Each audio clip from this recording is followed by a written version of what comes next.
Hey guys, it's Angela. Welcome back to my channel. In today's video, we're gonna go over two fragrances, Mind Games Prodigy and Mind Games Mentor. If you're interested, keep on watching.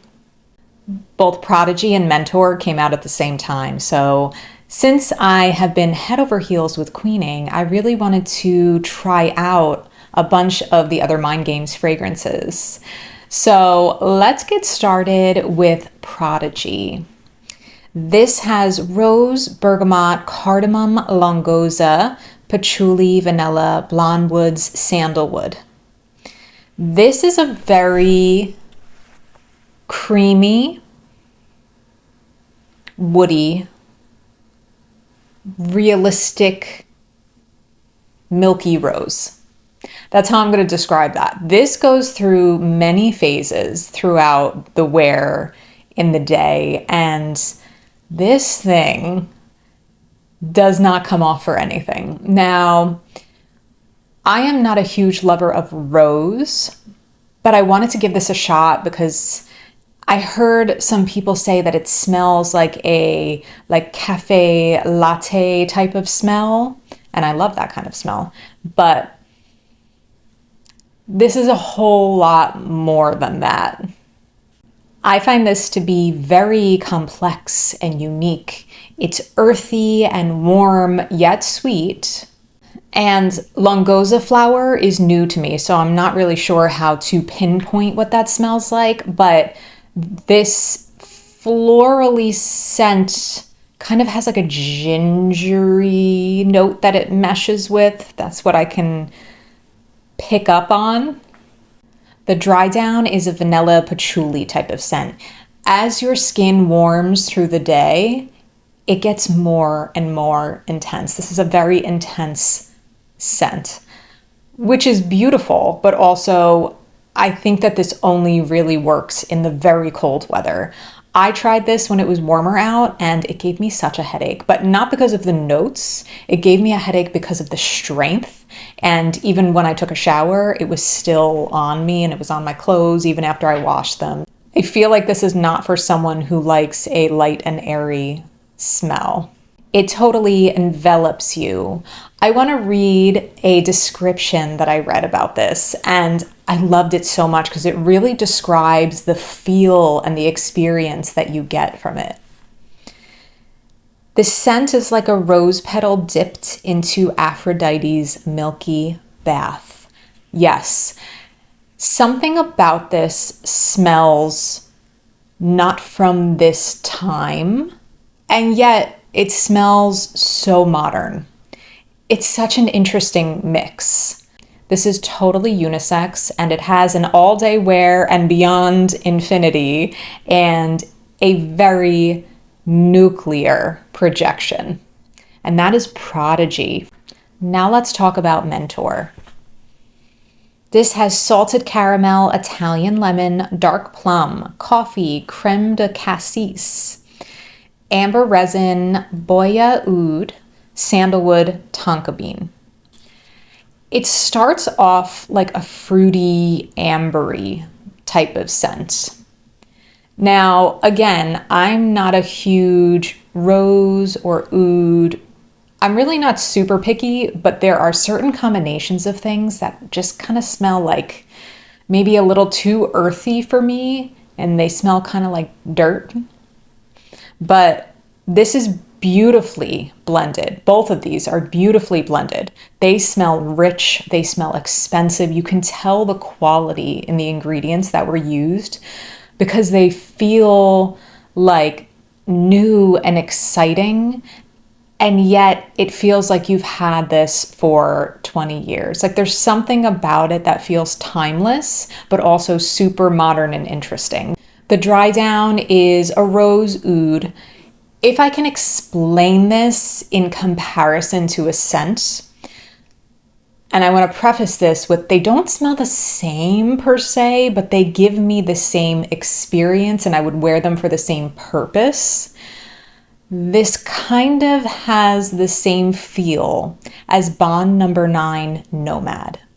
Now, Nomad has pear in it, so it goes in a little bit of a different fruity direction, but it's that kind of scent that you can't stop smelling your skin because as it heats up, it just smells better and better. It's a modern coffee type of scent, and it would be best on super cold days in the winter or when it's really cold at nighttime. I think this would be really, really nice. And for someone who does not love rose and oud and these certain notes, something about the blend of this is gorgeous. Same as Prodigy, this is very, very long lasting. I'm talking days.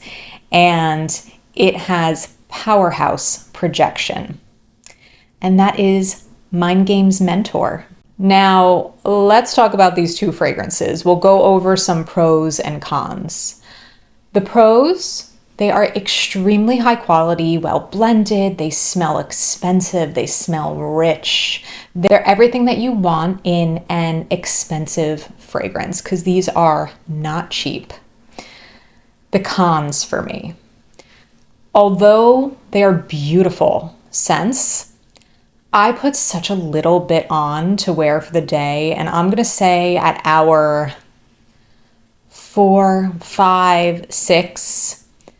I mean, I went through a full day, I was moving around at work, but as my body heated up, these got so intense that they actually were kind of headache inducing.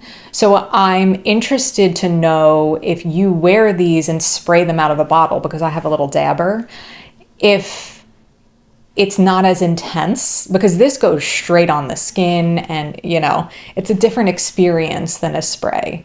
So I would say spray sparingly if you're gonna wear these, and definitely wait for the cooler weather because, as I said before, I tried these in the warmer weather. It wasn't hot out, but it was warmer, and even that was like too warm to wear these. Now, the big question is, do I think that these are full bottle worthy? That's all gonna depend. For myself personally, no, because I know how quickly I would get a headache from it and then I would not gravitate towards it. So waste of money for me. But if you're someone who loves a deep rose oud with that coffee type of scent, or if you're someone who loves a thicker yet milky rose with that vanilla dry down, I think you would love these. These are beautiful. They're easy to wear with a very strong wear time and projection. So if you're someone who loves a powerhouse in projection and wear time, I think that these might be for you. I would definitely suggest to try them in store first or try to get decants of them. I love decants, guys, because there are so many times that they just don't sell certain bottles in stores near me. And I really want to get a feel for them. I want to have an experience. I know that dabbers are not a full experience compared to a spray bottle, but sometimes this is all you need to really know if you're interested in the scent profile or not.